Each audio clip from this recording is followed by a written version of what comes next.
सभी का देवभूमि देख रहे हैं आप। मैं हूं आपके साथ कृतिका। बुलेटिन की शुरुआत करेंगे बड़ी खबर के साथ। अंकिता भंडारी हत्याकांड में हाईकोर्ट की तरफ से बड़ा आदेश दिया गया है। हाईकोर्ट ने सीबीआई जांच की मांग वाली याचिका खारिज की है और एसआईटी की जांच से हाईकोर्ट पूरी तरह संतुष्ट है।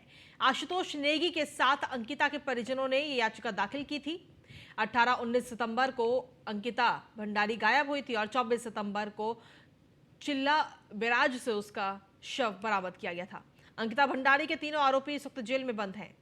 पुलकित सौरभ भास्कर और अंकित गुप्ता को एसआईटी ने अपना आरोपी बनाया है और सीबीआई जांच वाली जो याचिका थी उसको फिलहाल खारिज कर दिया है, क्योंकि हाईकोर्ट का कहना है जो एसआईटी की जांच हुई है वो सही है और हाईकोर्ट एसआईटी की जांच से संतुष्ट है। कोर्ट ने जो है पिटीशन डिसमिस कर दी है और उनकी जो प्रेयर थी सीबीआई जांच के लिए उसको रिजेक्ट कर दिया है। और इसके इन एडिशन टू दिस जो कोर्ट ने ये कहा है कि साहब जो एसआईटी का काम है उसको काफ़ी कोर्ट ने सराहा है और ये कहा कि बहुत सीनियर ऑफिसर जो है, इंडिपेंडेंट सीनियर ऑफिसर जो है इन्वेस्टिगेशन करते हैं, इसलिए उसको कोई डाउट करने में कोई जस्टिफिकेशन नहीं है। And that part in the last court ने ये कहा है कि साहब क्योंकि बहुत सेंसिटिव मैटर है, इसलिए सरकार से उन्होंने ये कहा कि इसमें जिसमें क्रिमिनल लॉ के एक्सपर्टाइज किसी लॉयर की हो उसको इसमें एंगेज करे प्रोसिक्यूशन की तरफ। और इसी पर अधिक जानकारी देने के लिए हमारे संवाददाता सुदीप जैन से जुड़ गए हैं। सुदीप, क्या कुछ ताजा अपडेट है? देखिए, सीबीआई जांच की जो याचिका थी उसे फिलहाल खारिज कर दिया है क्योंकि हाईकोर्ट एसआईटी की जांच से पूरी तरह संतुष्ट है। ये आज की बड़ी खबर भी है और राज्य सरकार जिस प्रकार से अंकिता भंडारी प्रकरण में जांच कर रही है उससे हाईकोर्ट संतुष्ट है, क्योंकि खुद मुख्यमंत्री समय समय पर इस पूरे प्रकरण में हो रही जांच व समीक्षा की मॉनिटरिंग खुद भी करते हैं और सीनियर ऑफिसर इस पूरे प्रकरण पर निगाह बनाए हुए हैं। तो एक हाईकोर्ट का बड़ा निर्णय है कि एसआईटी की जो जांच है जारी रहेगी और सीबीआई की जांच को लेकर हाईकोर्ट ने याचिका खारिज कर दी है। ठीक है, आप लगातार बने रहिए, आगे और भी तमाम खबरों पर आपसे अपडेट्स और जानकारियां लेंगे। वहीं यूके ट्रिपल एससी की भर्ती परीक्षा पास कर चुके 2500 अभ्यर्थियों के लिए राहत भरी खबर है। सहायक अध्यापक यानी कि एलटी समेत 8 भर्ती परीक्षाओं में कोई गड़बड़ी नहीं मिली है। रिटायर्ड आईएएस एस रावत की अध्यक्षता वाली 3 सदस्यीय कमेटी ने अपनी ये पूरी जांच की है। स्नातक स्तरीय भर्ती परीक्षा में पेपर लीक के बाद यूके ट्रिपल एससी ने ये जो जांच बिठाई थी। 8 परीक्षाओं में नकल या पेपर आउट होने के फिलहाल कोई पुख्ता सबूत नहीं मिले हैं।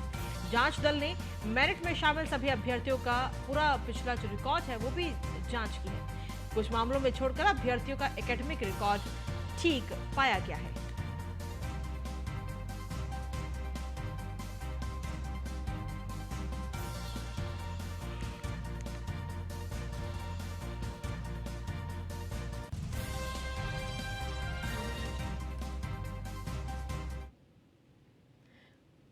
तो आपको बता दें कि 8 भर्ती परीक्षाओं में कोई गड़बड़ी नहीं मिली है। यूके ट्रिपल एससी की भर्ती परीक्षा में सहायक अध्यापक यानी कि एलटी समेत 8 भर्ती परीक्षाओं में कोई भी गड़बड़ी टीम को नहीं मिली है। रिटायर्ड आईएएस एस रावत की अध्यक्षता वाली 3 सदस्यीय कमेटी ने अपनी ये जांच पूरी की है। स्नातक स्तरीय भर्ती परीक्षा में पेपर लीक के बाद यूके ट्रिपल एससी ने जांच बिठाई है और 8 परीक्षाओं में नकल या पेपर आउट होने में भी कोई पुख्ता सबूत नहीं मिले हैं।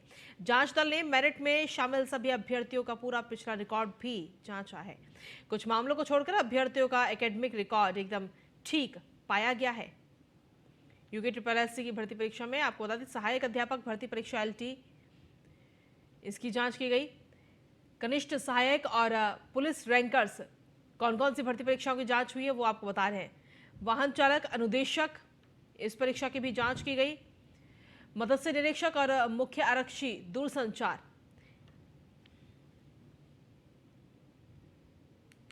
उत्तराखंड अधीनस्थ सेवा चयन आयोग की 8 भर्तियां जिनमें कोई विवाद नहीं है उसको लेकर सरकार ने साफ किया है कि उन भर्तियों के परीक्षण के बाद कोई रास्ता निकाला जाएगा।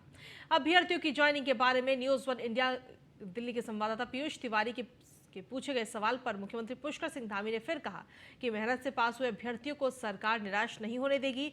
भर्तियों के परीक्षण के बाद कोई ना कोई हल निकल आएगा।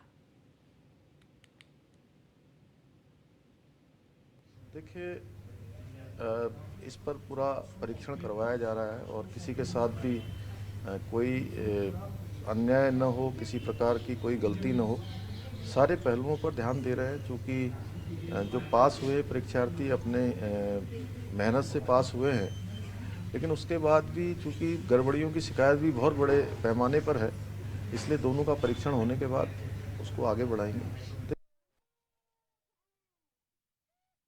सुदीप जैन एक बार फिर से जुड़ गए हैं फोन लाइन पर। सुदीप, क्या कुछ अपडेट है इस बार? एक बार फिर से मुख्यमंत्री पुष्कर सिंह धामी ने कहा है कि जिन छात्रों ने, जिन अभ्यर्थियों ने मेहनत करके परीक्षा पास की है, उनको कोई नुकसान नहीं होगा। ये 8 ऐसी परीक्षाएं हैं जिनकी जांच चल रही थी। इन पर कोई शिकायतें तो थी, पर जांच में कोई गड़बड़ नहीं मिली है। इसमें व्यक्तिगत सहायक, कनिष्ठ सहायक, पुलिस रैंकर, वाहन चालक, अनुदेशक, मत्स्य निरीक्षक और मुख्य आरक्षी दूरसंचार की सेवाएं की जो रोजगार की परीक्षाएं थी वो शामिल थी जांच में। इसमें जांच कमेटी को गड़बड़ नहीं मिली है और जल्द ही ये रिपोर्ट आयोग को जा रही है और इसके बाद करीब 2500 युवाओं को राहत मिल सकती है जिन्होंने इन परीक्षाओं में आवेदन किया था। जी, शुक्रिया तमाम जानकारी देने के लिए सुदीप।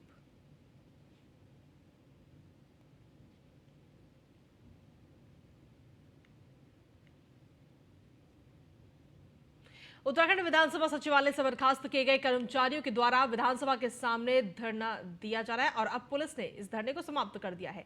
बर्खास्त कर्मचारियों को पुलिस ने बल प्रयोग करके उन्हें विधानसभा के बाहर धरने स्थल से उठाने का काम किया।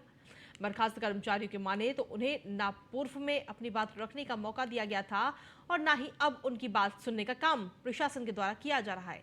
ऐसे में उन्हें लोकतांत्रिक तरीके से अपनी बात रखने का हक भी प्रशासन की तरफ से नहीं दिया जा रहा और ऐसे में मजबूरन आने वाले दिनों में उनके द्वारा और उग्र आंदोलन यहाँ किया जाएगा।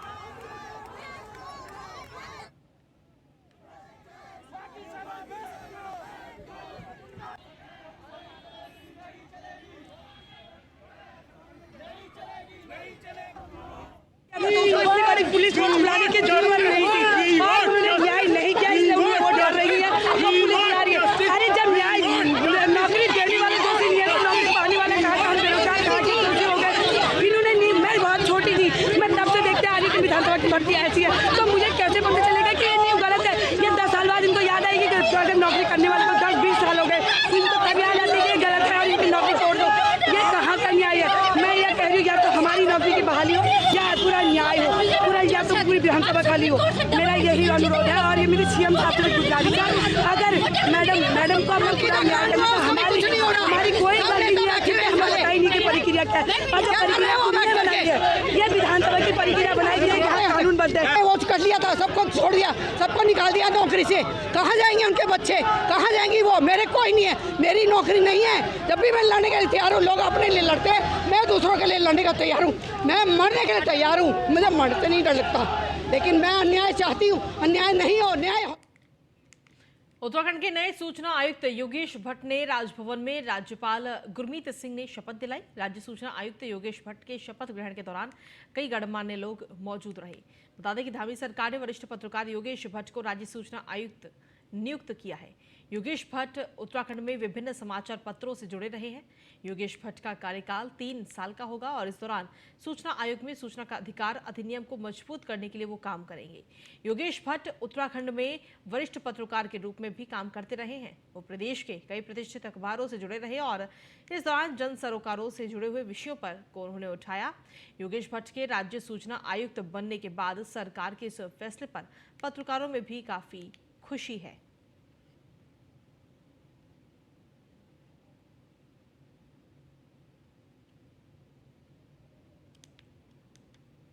मैं योगेश भट्ट जो राज्य सूचना आयुक्त नियुक्त हुआ हूं, ईश्वर की शपथ लेता हूं कि मैं विधि द्वारा स्थापित भारत के संविधान के प्रति सच्ची श्रद्धा और निष्ठा रखूंगा।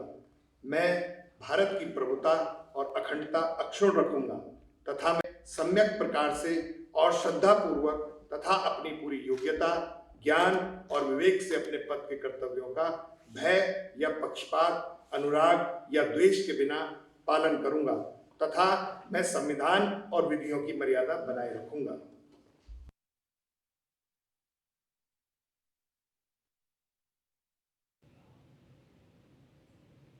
वहीं उत्तराखंड में 14 जनवरी को मकर संक्रांति के मौके पर राज्य सरकार की सौर ऊर्जा नीति सूर्यदेव की उपासना के दिन आने जा रही है। इसके साथ ही इस नीति से रोजगार को जोड़कर और निवेशकों को भी आकर्षित करने के लिए योजना राज्य सरकार ने तय की है। सचिव ऊर्जा और मीनाक्षी सुंदरम ने बताया कि इसके साथ ही राज्य सरकार राज्य के 1000 गांव को भी सोलर विलेज बनाने जा रही है। इसके लिए राज्य सरकार सभी 13 जिलों की अलग अलग तहसीलों की ऐसी ग्राम सभा का चयन करेगी जहां सूर्य की रोशनी का अधिक प्रभाव रहता है।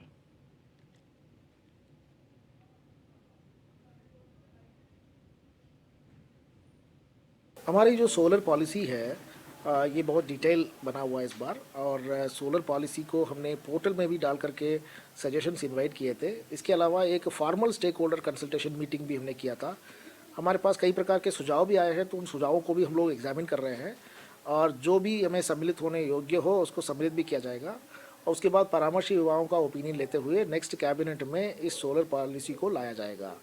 अब एक बार ये ओके हो जाएगा, फिर उसके बाद सोलर पॉलिसी की जो लॉन्चिंग होगी वो 14 जनवरी को जब सूरज का दक्षिण से उत्तर में ट्रांसिट होने का जो दिन है, उस दिन यहाँ पर धार्मिक आयोजन भी होते हैं माघ मेले के रूप में, उत्तरायणी मेले के रूप में। उस दिन माननीय मुख्यमंत्री जी के द्वारा लॉन्च की जाएगी। इसके तहत हम लोग 1000 सोलर गांव बनाने वाले हैं।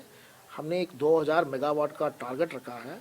हालांकि हमारे पास जो सुझाव आए हैं उसमें ये है कि 2000 मेगावाट भी आपने कम टारगेट रखा है, इससे भी ज़्यादा टारगेट आपको रखना चाहिए, उसको भी हम लोग एग्जामिन कर रहे हैं। इसके तहत उरेडा और यूजेवीएनएल दोनों का रोल बड़ा क्रूशियल होगा।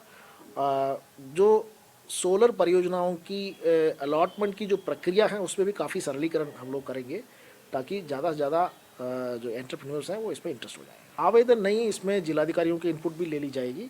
इसके अलावा जो विभाग है, विभाग की इनपुट भी ले ली जाएगी।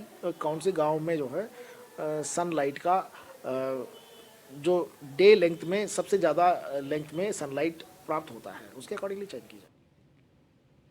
22 दिसंबर से 24 दिसंबर तक देहरादून में 3 दिवसीय उत्तराखंड पुलिस वीक चलेगा। पुलिस वीक की थीम उत्तराखंड पुलिस मंथन, चुनौती एवं समाधान रखी गई है। मुख्यमंत्री पुष्कर सिंह धामी पुलिस वीक की शुरुआत करेंगे और इस बार पुलिस वीक कार्यक्रम में 2 स्पेशल सेशन भी रखे गए हैं। एक पुलिस के अधिकारियों के अलावा जवानों के साथ भी मंथन और दूसरा सेशन पब्लिक के लिए रखा गया है, जिसमें पब्लिक के सुझाव शामिल किए जाएंगे। पब्लिक की पुलिस से क्या अपेक्षा है, किस तरह की पुलिस पब्लिक के लिए होनी चाहिए, इन बातों पर मंथन किया जाएगा। 22, 23, 24, 3 दिनांक में हमने समस्त पुलिस अधिकारियों के साथ जो है उत्तराखंड पुलिस मंथन, चुनौतियां एवं समाधान, इस थीम के अंतर्गत पुलिस वीक का आयोजन किया जा रहा है। इसका शुभारंभ माननीय मुख्यमंत्री महोदय द्वारा 22 तारीख को प्रातः 10 बजे किया जाएगा और इस सेशन में, इस मंथन में हमारे बीच में एक सेशन में माननीय मुख्य सचिव महोदय और एक सेशन में ACS होम महोदया भी आएंगे। हमने 2 स्पेशल सेशन रखे हैं इस बार कि हम पुलिस अधिकारियों के साथ तो मंथन करेंगे ही, एक तो ये है कि हम अपने जवान लेवल तक सबके साथ मंथन करें, तो उसको वर्टिकल इंटरेक्शन सेशन का नाम दिया, वो पुलिस लाइन में होगा। और एक सेशन हमने पब्लिक के साथ भी रखा कि पब्लिक क्या चाहती है कि आने वाली पुलिस कैसी हो, भविष्य में पुलिस की क्या आवश्यकताएं हैं, क्या उनकी अपेक्षाएं हैं और कैसे पुलिस का मॉडर्नाइजेशन हो और क्या चुनौतियाँ हैं, कैसे पुलिस पब्लिक की ओर से क्या सुझाव हैं। तो एक सेशन ये भी हमने दिया है, पुलिस लाइन में होगा ये 22 तारीख को 3 बजे से 5:30 बजे तक। 22-23 उत्तराखंड से विदेश जाने वाले लोगों के लिए विदेश मंत्रालय का विशेष दफ्तर राजधानी देहरादून में अब खुलने जा रहा है। दरअसल राज्य सरकार ने विदेश मंत्रालय से संपर्क कर पत्र लिखा था कि ऐसे कामगार और स्किल्ड लेबर जो विदेश जाते हैं और उसको कई बार विदेश में चल रही आने जाने, रुकने, ठहरने के प्रोटोकॉल की जानकारी नहीं होती। इस वजह से ऐसे लोग प्राइवेट ट्रैवल एजेंट के चक्कर में फंसकर कई बार ठगी का शिकार भी हो जाते हैं। तो विदेश जाने वाले लोगों के लिए अच्छी खबर है और राहत भरी खबर है।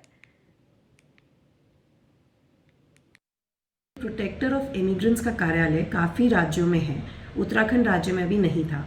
इसके लिए शासन की ओर से एक प्रस्ताव भेजा गया था MEA को। MEA ने उसमें विलिंगनेस जताई है।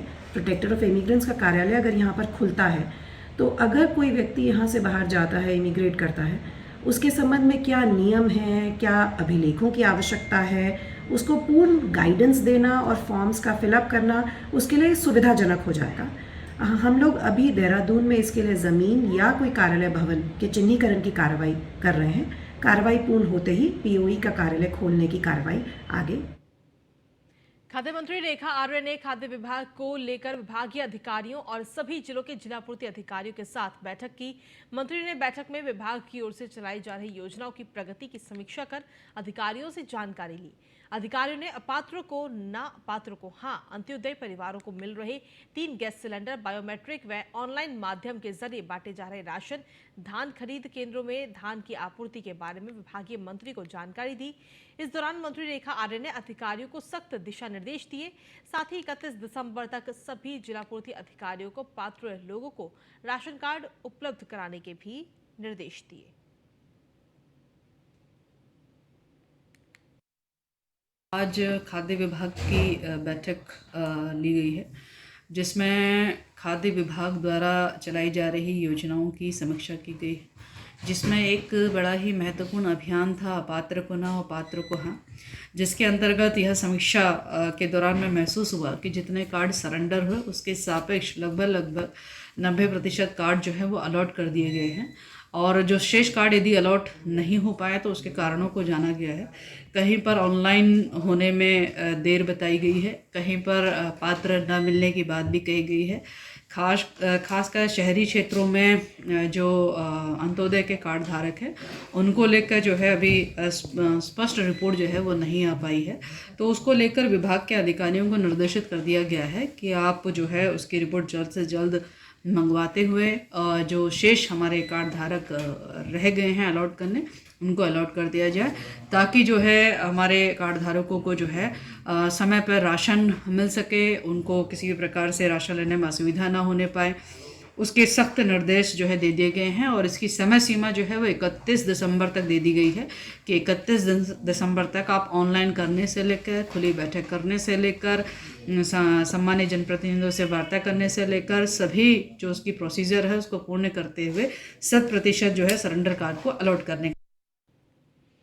केदारनाथ और बद्रीनाथ धाम की शीतकाल में सुरक्षा के लिए आईटीबीपी की प्लाटून तैनात कर दी गई है।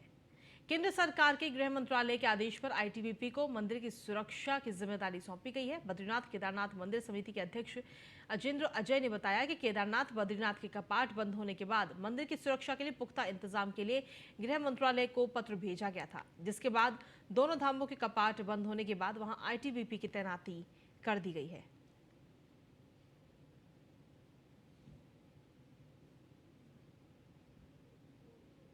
वर्ष हमने स्वर्ण मंडित करा दिया था। तो बद्रीनाथ धाम है, केदारनाथ धाम है, दोनों धामों में मास्टर प्लान के तहत में निर्माण कार्य चल रहे हैं और जब कपाट बंद हो चुके हैं वर्तमान में शीतकाल में भी वहाँ पर बड़ी संख्या में मजदूर इत्यादि लोग वहाँ पर रह रहे हैं। तो क्योंकि बद्रीनाथ धाम में भी जो गर्भगृह है वो स्वर्ण मंडित है पूर्व से ही, तो इस लिहाज से सुरक्षा की वहाँ पर बहुत आवश्यकता थी। मैं प्रदेश सरकार का भी और केंद्र सरकार का भी आभार व्यक्त करना चाहूँगा कि उन्होंने हमारी जो मांग थी उस पर गंभीरता से लिया और वहाँ पर आईटीबीपी की जो जवान हैं उनकी तैनाती। वहीं अल्मोड़ा में सोबन सिंह जीना विश्वविद्यालय परिसर में छात्र संघ चुनाव से पहले एबीवीपी में बगावत हो गई। विद्यार्थी परिषद से टिकट की दावेदारी जता रहे प्रत्याशी ने निर्दलीय ताल ठोक दी। अखिल भारतीय विद्यार्थी परिषद की ओर से एसएसजे परिसर में अध्यक्ष पद पर कृष्ण सिंह नेगी को मैदान में उतारा, तो दूसरे प्रत्याशी आशीष जोशी ने एबीवीपी को अलविदा कर निर्दलीय ताल ठोक दी। एबीवीपी का एक खेमा संगठन के निर्णय से भी नाराज है।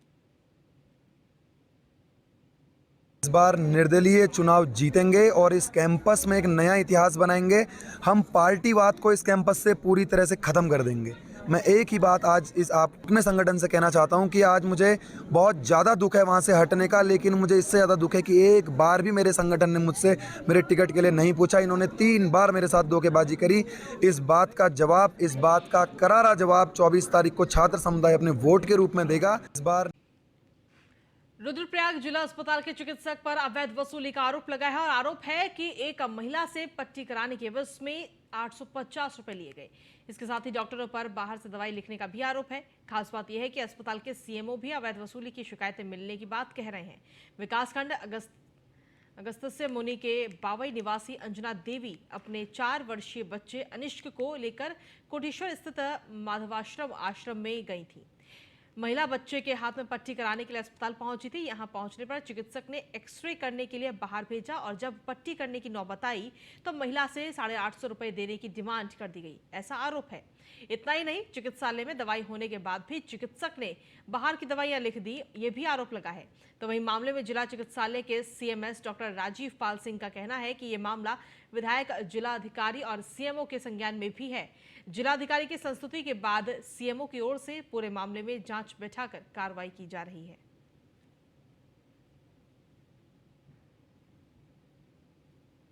पैसे लिहाजा पैसे लेने का मामला है, तो मैं तो ये कहूँगा कि जहाँ भी पैसे का लेन देन हो, जो भी मरीज या मरीज के अटेंडेंट्स वगैरह जहाँ भी पैसा देते हैं तो उसकी रसीद अवश्य ले लिया करें काउंटर से।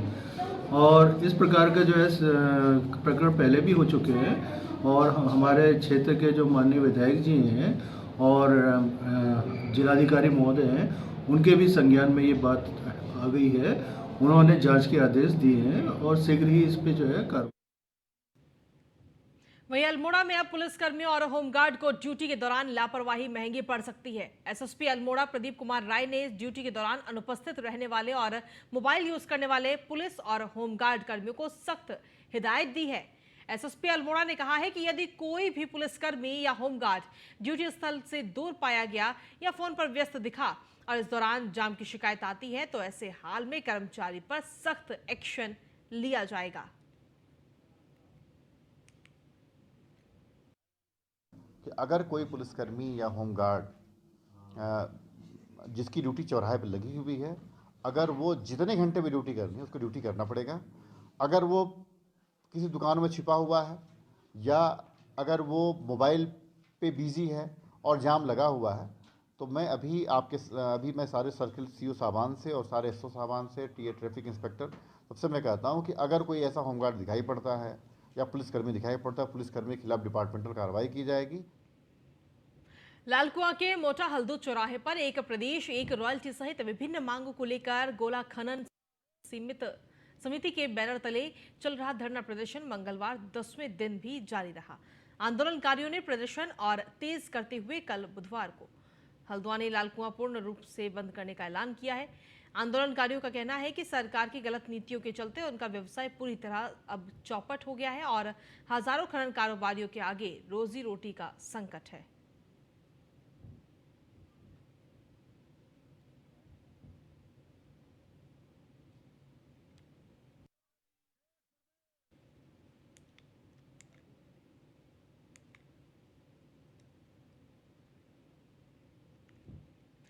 मुख्यमंत्री पुष्कर सिंह धामी की अध्यक्षता में मंगलवार को उत्तराखंड कैबिनेट की बैठक हुई और इस बैठक में 20 प्रस्तावों पर मुहर लगाई गई। बैठक में मुख्य रूप से नवीन जल विद्युत नीति प्रस्ताव पर मुहर लगी। साथ ही सचिवालय प्रशासन में 90% पद सीधी भर्ती से भरे जाने का फैसला भी लिया गया। वहीं प्रदेश में अब पैरोल की अनुमति जिलाधिकारी से ही मिल सकेगी।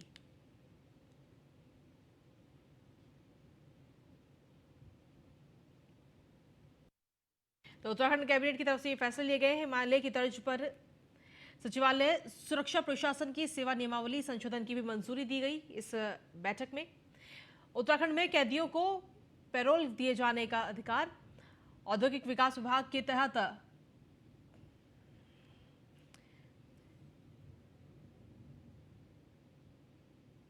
तो तमाम फैसले उत्तराखंड कैबिनेट की तरफ से लिए गए हैं और क्या कुछ वो फैसले हैं वो इस वक्त ग्राफिक्स के जरिए आपको दिखा रहे हैं।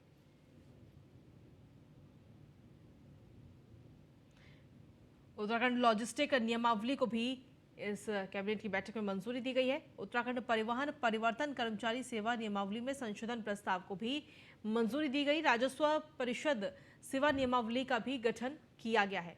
सेवा नियमावली 2022 को प्रख्यापित करने की भी मंजूरी दी गई। विधानसभा सत्र के सत्रवासन को मंत्रिमंडल की मंजूरी दी गई।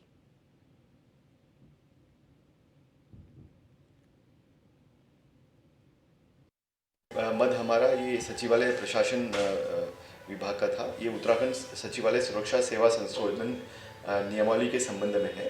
जो इन्होंने अपनी नियमावली है उसमें थोड़ा सा परिवर्तन किया है। इसमें शैक्षिक अर्हता अन्य प्रदेशों की बात ही हाई स्कूल के स्थान पर इंटरमीडिएट किए जाने की व्यवस्था की गई है। 60% सीधी भर्ती के स्थान पर 90% सीधी भर्ती की व्यवस्था की गई है और बाकी 10% वो समूह घ के कर्मचारियों से भरे जाने के संबंध में है।